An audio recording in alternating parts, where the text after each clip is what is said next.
মাছ মাংস রেখে তুমি ডিম কেন খাবে এখন? আমার ইচ্ছা।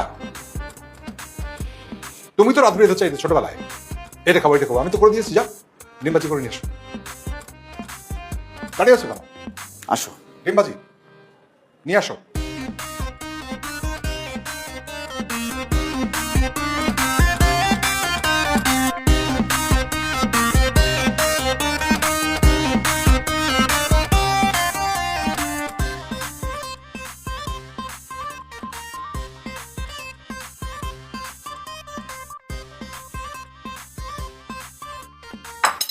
খাও। ডিম কই? এটা কি?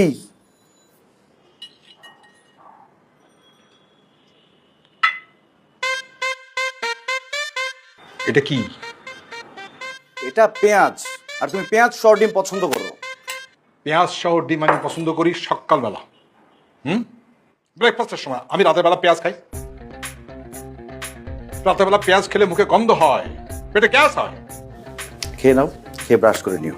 আচ্ছা, ব্রাশ করলে মুখে গন্ধ যাবে, মনের মধ্যে যে গন্ধ সেটা কি করে যাবে? বাবা ঝামেলা করো না তো। এই জন্যই আমি বারবার বলছি যে একটা বুয়া রাখো, সে সব কাজ করবে। ও, এখন বলছো বুয়া রাখো সব কাজ করবে। আমি যখন তোমার মা মারা গেল তখন আমি বলেছিলাম বাসায় বুয়া থাকবে। হ্যাঁ, তোমার কারণে আমি একটা বিয়ে পর্যন্ত করি। তুমি বলেছিলে এই বাড়িতে কোনো মহিলা অ্যালাউড না, বলেছিলে না? আচ্ছা ঠিক আছে, আমি সেটা মেনে নিচ্ছি। আমি মনে করছি এটা তোমার ভালোবাসা, আমার প্রতি ভালোবাসা। তুমি জেলাস হচ্ছে, ঠিক আছে, ভালোবাসা আমি নিয়েছি, আমি মর্যাদা দিয়েছি, ঠিক কিনা? এখন বলছো বুয়া। যাও ডিম নিয়ে এসো। দেখো বাবা, ডিমটা কষ্ট করে ভাত ছেড়ে খেয়ে নাও। ও, ছোটবেলায় আমি যখন তোমার জন্য ডিম পোচ নিয়ে আসতাম, তুমি পোচ খেতে পছন্দ করতে, তুমি কি করতে? পোচটা এইভাবে নিয়ে আঙুল দিয়ে ভাঙতে, ভেঙে দেখতে এই কুসুমের এটা পড়ে কি পড়ে না। যদি এটা ফট করে পড়ে যায় তুমি বলতে না এটা ভাজি ভালো হয়। যদি এটা খুব লেগে থাকে একেবারে শক্ত হয়ে, তাহলে বলতে বেশি ভাজা হয়ে গেছে।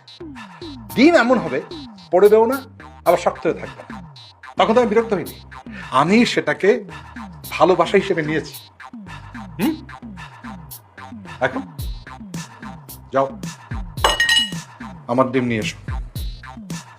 ঠিক আছে, এবার পেঁয়াজ সহ, পেঁয়াজ ছাড়া, মরিচ সহ, মরিচ ছাড়া, পোচ, অমলেট সব রকম ভেজে নিয়ে আসছি আমি। না কেন কেন কেন কেন? ডিম কি সস্তা? পয়সা সস্তা নাকি? ওসি হতে কি বেশি হয়ে গেছে? অনেক কষ্ট করে তোমাকে আমি মানুষ করে ওসি বানিয়েছি। একটা ডিম ঠিক করে নিয়ে আসবে।